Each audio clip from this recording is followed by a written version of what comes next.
I did not see the person. We heard that it's an ex-boyfriend.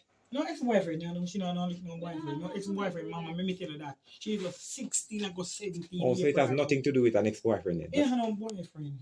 Which school did she attend, or was she attending? Sorry, she knows there are young people all over, and they will have like a friend, but you can't go say, are your boyfriend? You understand me? She live here with my granddaughter, that I mean, I see her no girl man come here, but then we had a little friend.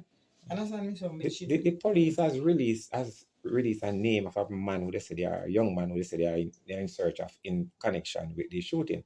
You are familiar with that person? His name is Anthony McNeil, otherwise called Spliffy, otherwise called Jermaine.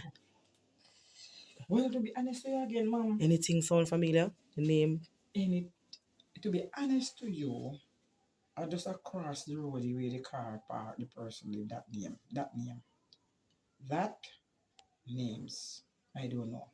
I tell you again, I did not see anybody. But when we turn on, we see her there. Okay. Let's talk about her in terms of being 16. Which school was she attending? Because you understand that she working. She was attending. Oh God. She attending Little London High. Just up the top there. But show some sorry contact to her, you know.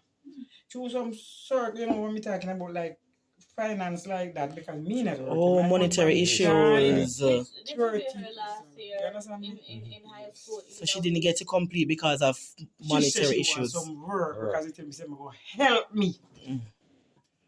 So she just get it to her 2 weeks